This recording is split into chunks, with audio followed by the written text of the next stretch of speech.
এই ব্যক্তির আল্লাহ তাআলার কাছে এত মর্যাদা ছিল, এত সম্মান ছিল, জমিনে তিনি হাঁটতেন আরশ আসিমে তার পায়ে শক্ত হয়ে যেত।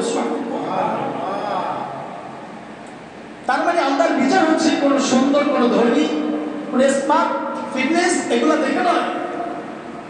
আল্লাহ তাআলার কাছে গ্রহণযোগ্যতা হচ্ছে তোমার মনের কি, অন্তর্গতি কি বলে, কি চায়, এটা হচ্ছে আল্লাহ তাআলার কাছে গ্রহণযোগ্য। আপনি যদি ভাবেন যে আমার সন্তান অমুকতালার বাড়ি, আমার সন্তান এত দেখতে সুন্দর, এত শিক্ষিত, এটা সেটা, এই গর্ব যদি করেন আপনি, আমি এইটা, আমি এত স্মার্টলি, এটা আল্লাহর কাছে গ্রহণযোগ্যতা নেই। কোনো আল্লাহর কাছে গ্রহণযোগ্যতা হচ্ছে আপনার মনের ভিতরে কি চায়, আল্লাহকে ভালোবাসে কি বাসেন না, এটাই আল্লাহর কাছে গ্রহণযোগ্য। মানে তার মনটা হচ্ছে আল্লাহ তাআলার কাছে গ্রহণযোগ্য। সম্মানিত মুসলিম, হযরত বেলাল রাদিয়াল্লাহু তাআলা আনহু একদিন মুহাম্মদ সাল্লাল্লাহু আলাইহি সাল্লামের কাছে গেলেন, গিয়ে ডাকতে বললেন, মুহাম্মদ, আমি জানতে পারলাম তোমার ধর্ম সত্য ধর্ম।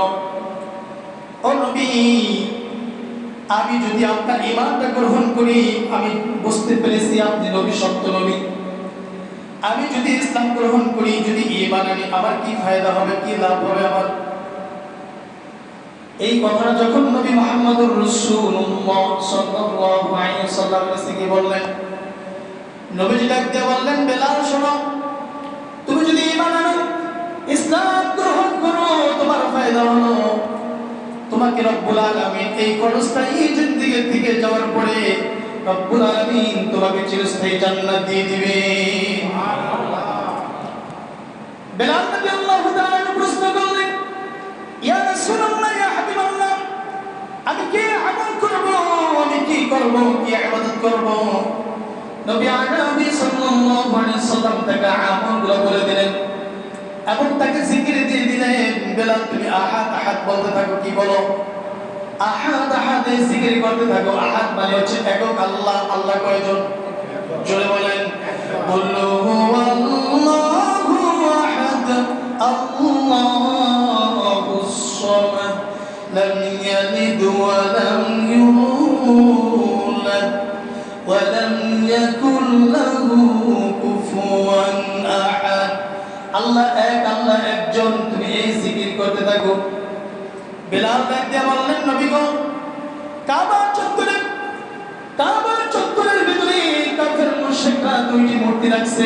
সমস্ত মানুষ তো তার পূজা করে, সমস্ত মানুষ তার পূজা করে, এতগুলা মূর্তির পূজা করে তারা। আর আপনি বলতেছেন এক আল্লাহর গোলামি করার জন্য।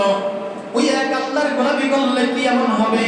কারণ সবাই তো বিভিন্ন জনের পূজা করে, আপনি বলছেন কেবলমাত্র আহাদ, তার মানে হচ্ছে একক আল্লাহ, একজনের ইবাদত করার জন্য। আল্লাহর পয়গম্বর নবী মুহাম্মদুর রাসূলুল্লাহ সাল্লাল্লাহু আলাইহি সাল্লাম ডাক দিয়ে বললেন, ও বেলাল, তুমি ইসলাম গ্রহণ করলে, আল্লাহর ইবাদত সঠিকভাবে পালন করলে, তুমি এই দুনিয়া থেকে যাওয়ার পরে চিরস্থায়ীভাবে সুখ শান্তিতে জান্নাতে থাকতে পারবা। তুমি একা যাবে না, আমি মুহাম্মদুর রাসূলুল্লাহ সাল্লাল্লাহু আলাইহি ওয়াসাল্লাম, তুমি আমার সঙ্গে জান্নাতে ভিতরে প্রবেশ করবা। সুবহানাল্লাহ। তুমি একা যাবে না সেই জান্নাতের ভিতরে, আমার সঙ্গে তুমি জান্নাতে থাকবা। সুবহানাল্লাহ। বেলাল বাড়ি চলে গেলেন। বাড়িতে গিয়ে বেলাল তিনি ইবাদত করে গোপনে গোপনে, তিনি তো আরেকজনের কর্মচারী, ঠিক কিনা, আরেকজনের গোলাম। ওই জমানায়, ওই সময় যত গোলাম ছিল, সমস্ত গোলামের ভিতরে সর্বপ্রথম এই বেলাল রাদিয়াল্লাহু তাআলা আনহু তিনি ইসলাম গ্রহণ করেছেন। সুবহানাল্লাহ। যত গোলাম ছিল সমস্ত গোলামের ভিতরে বেলাল রাদিয়াল্লাহু তাআলা সর্বপ্রথম ইসলাম গ্রহণ করেছে। আর যাতে গোলাম মুক্ত, যিনি সর্বপ্রথম পুরুষদের ভিতরে ইসলাম গ্রহণ করেছেন, তিনি হচ্ছেন আবু বকর রাদিয়াল্লাহু তাআলা আনহু। এবং মহিলাদের ভিতরে সর্বপ্রথম যিনি ইসলাম গ্রহণ করেছিলেন, তিনি হলেন খাদিজা রাদিয়াল্লাহু তাআলা আনহা। ও দুনিয়ার মানুষ, আল্লাহর পয়গম্বর জানায় দিলেন, শোনো, হযরত বেলাল রাদিয়াল্লাহু তাআলা আনহু তিনি বাড়ি চলে গেলেন।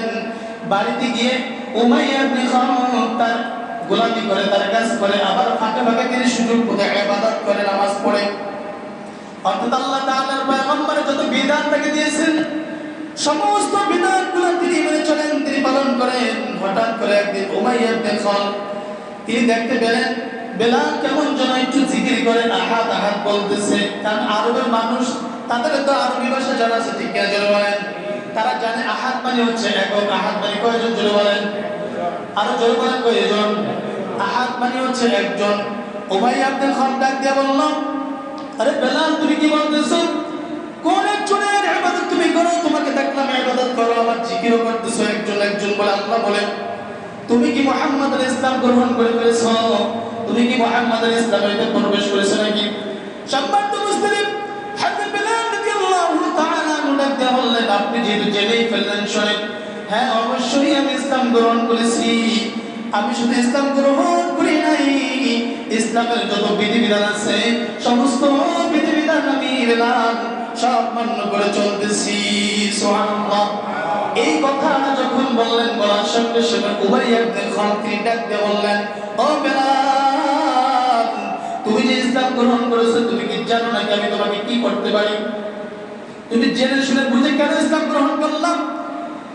তোমার কি মারার ভয় নেই? তোমার কি মাইরের ভয় নেই?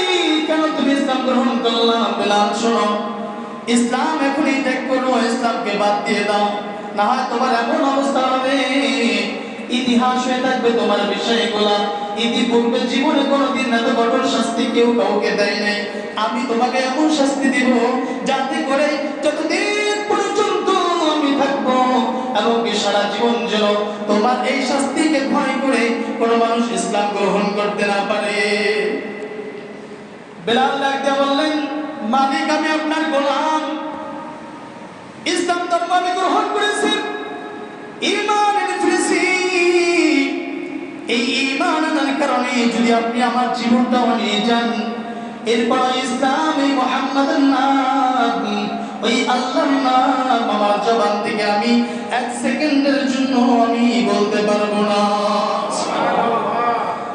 সম্মানিত উপস্থিতি, উমাইয়া ইবনে খালদ তার বন্ধু ছিল আবু জাহেল, তাকে ডাকলো, দোস্ত কে করে যায় আমার গোলাম বেলাল তো ইসলাম গ্রহণ করে ফেলেছে, কি করতে পারি বলো?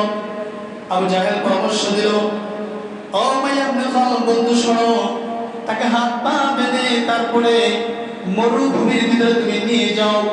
মরুভূমির ভিতরে এমন টকবকে বালু, যারা সৌদি আরব গিয়েছেন তারা দেখেছেন মরুভূমির ভিতরে বালুর এত তাপমাত্রা হয়, আপনি যদি ডিম বাজি করতে চান, একটা বাটিতে ডিম রাখলে ডিমটা বাজি হয়ে যাবে।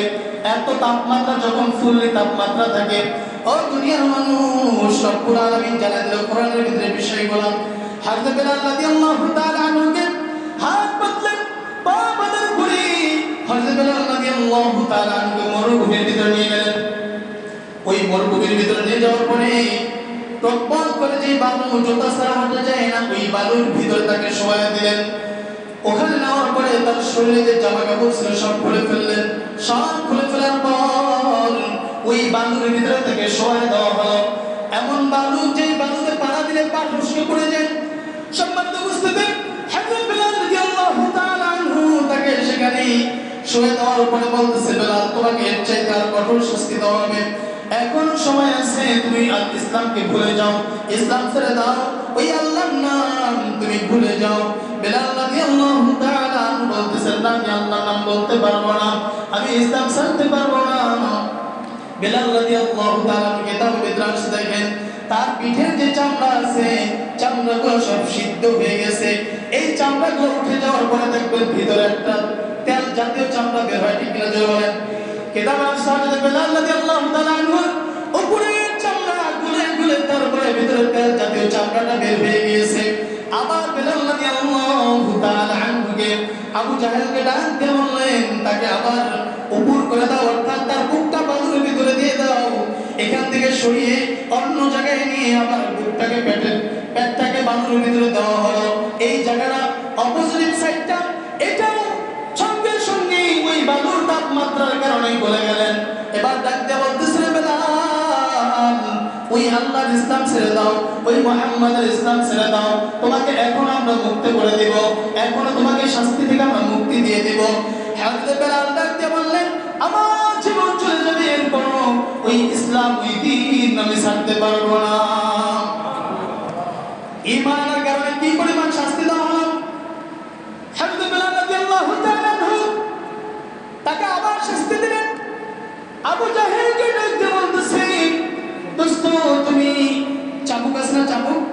সেই চাবুকের কথা বললেন, যে চাবুক তারা ঘোড়া পিঠায় দেখবেন, ওই চাবুক দিয়ে আবু জাহেল হাতে একটা চাবুক দেওয়া হলো, এমনকি উমাইয়া ইবনে খালদ তার হাতে একটা চাবুক দিল। ডাক দিয়ে বলতেছে, দোস্ত তুমি এক সাইড দিয়ে পিটাও, আমি অন্য সাইড দিয়ে পিটাই। দুইজন দেহের ভিতরে ওই যে পিঠের চামড়া উঠে গিয়েছে, রক্ত বের হইতেছে। এরপরও ডাক দিয়ে বলতেছে, দোস্ত তুমি তাকে আঘাত করো। দুই বন্ধু মিলে হযরত বেলাল রাদিয়াল্লাহু তাআলা আনহু তার দেহের ভিতরে আঘাত করতেছিল। আঘাত করতে করতে যখন আজকের জন্য এই শাস্তি যখন মাফ করলো, সর্বশেষ যখন তাকে নিয়ে যায়, এমন অবস্থায় মক্কার সামনে আগাবার পরে চৌরাস্তা একটা মোড় আছে, ওই রাস্তার ভিতরে একটা পিলার খাড়া করলো। ওই পিলারের ভিতরে হযরত বেলাল রাদিয়াল্লাহু তাআলা আনহুকে ওই পিলারের সঙ্গে তাকে বেঁধে ঝুলন্ত অবস্থায় রাখলেন। এই অবস্থায় রাখার পরে সাহাবীরা নিজ দিয়ে যায়, কেউ কিছু বলতে পারে না, কেউ কোনো সাহস পায় না। উমাইয়া ইবনে খালদ এবং আবু জাহেল তার সামনে কোনো কথা বলবে কেউ সাহস করে না।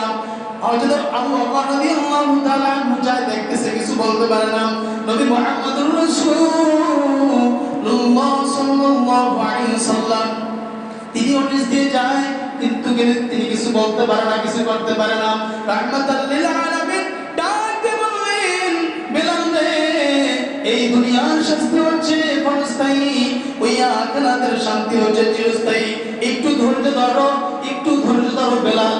ওই বেলালের যখন জ্ঞান ফিরে তার জবান দ্বারা বের হয়ে যায় আহাদ আহাদ আহাদ, এই একটি বাক্য তার জবান দ্বারা বের হয়। এবার বাড়ি নিয়ে গেল তাকে। পরের দিন আবার শাস্তি তাকে শুরু হয়ে গেল। বেলালকে আবার ডাক দিয়ে বলে, বেলাল ইসলাম ছেড়ে দাও, এখনো তোমাকে আমরা মুক্ত করে দিব। হযরত বেলাল রাদিয়াল্লাহু তাআলা তিনি বলতেছেন, না আমি ছাড়তে পারবো না। গোকুটের সঙ্গে তার পা বেঁধে তাকে ছেড়ে দিলেন। পুরো মরুভূমির ভিতরে উট দৌড়াইতেছে আর বেলাল তার পিছনে দৌড়াইতেছে। তার উটের সঙ্গে বা উটের পায়ের সঙ্গে হযরত বেলাল রাদিয়াল্লাহু তাআলা আনহুকে বেঁধে তারপরে ছেড়ে দিলেন। ও বন্ধু, ছেড়ে দেওয়ার পরে কাঠের যে কয়লা আছে ওই মরুভূমির ভিতরে কয়লাগুলো জ্বালালো। কয়লা থেকে এক জায়গায় সব জমা করলো। জমা করার পরে হযরত বেলালকে সেই কয়লার উপরে শোয়া দেওয়া হলো। শোয়ানোর পরে বুকের উপরে বিশাল এক পাথর দিয়ে তাকে চাপা দেওয়া হলো। আর ডাক দিয়ে বলতেছে, বেলাল এখনো সময় আছে, ওই আল্লাহর নাম ভুলে যাও, ইসলামকে ত্যাগ করো, আমরা তোমাকে এখনই মুক্ত করে দেব। মুসলমান ভাইরা আমার, হযরত বেলাল রাদিয়াল্লাহু তাআলা আনহু দেখেন কাঠের কয়লা, জ্বলন্ত কয়লা, যেই কয়লা তারা দেখবেন ইটের ভিতরে ইট পড়ে, ঠিক কিনা জোরে বলেন। একটা মাটি, সামান্য কাদা মাটি, ওই কাদা মাটিটা আগুনে পুড়িয়ে কয়লা বানিয়ে দেয়, ঠিক কিনা জোরে বলেন। ও মুসলমান বন্ধু, হযরত বেলাল রাদিয়াল্লাহু তাআলা আনহুকে কয়লার ভিতরে শোয়া দেওয়া হলো। শোয়া দেওয়ার পরে বুকের উপরে পাথর দিয়ে চাপা দেওয়া হলো। চাপা দেওয়ার পরে দেখতেছে বেলাল রাদিয়াল্লাহু তাআলা আনহু দেহটা নিথর হয়ে পড়ে আছে। শুধুমাত্র জবান থেকে আস্তে আস্তে বের হচ্ছে আহাদ আহাদ আহাদ, এই শব্দটা শুধুমাত্র বের হয়। হযরত বেলাল রাদিয়াল্লাহু তাআলা আনহুর মুখের কাছে আবু জাহেল মুখটা নিল। মুখটা নেওয়ার পরে দেখতেছে ফিস ফিস ফিস ফিস করে তিনি বলতেছে আহাদ, ফিস ফিস করে তিনি বলতেছে আহাদ। এই শব্দটা যখন তিনি শুনতে পেলেন, এবার ডাক দিয়া বলল, যাও একটা লোহার শিক গরম করে নিয়ে আসো। আগুন দিয়ে একটি লোহার শিক গরম করে নিয়ে আসা হলো। আনার পরে হযরত বেলাল রাদিয়াল্লাহু তাআলা আনহু যে জিহ্বা দ্বারা, অর্থাৎ যে জবান দ্বারা, যে মুখ দ্বারা আহাদ আহাদ বলে শব্দ করে জিহ্বাটা টান দিয়ে বের করলো। বের করার পরে ওই লোহার শিক দ্বারা তার জিহ্বার ভিতরে শিকটা ঢুকিয়ে দেওয়া হলো। জিহ্বার ভিতরে লোহার শিকটা ঢুকিয়ে দিল। এবার বেলাল রাদিয়াল্লাহু তাআলা আনহু অজ্ঞান হয়ে পড়ে আছে, কোনো সারা শব্দ নেই। ও দুনিয়ার মানুষ, এবার বেলাল রাদিয়াল্লাহু তাআলা আনহুকে এইভাবে ধারাবাহিকভাবে শাস্তি দিতে থাকে। শাস্তি দেওয়ার পরে একের পর এক শাস্তি দেয়। আর ডাক দিয়ে বলে, বেলাল এখনো তোমার সময় আছে, তুমি বলো, এখনো তোমার সময় আছে।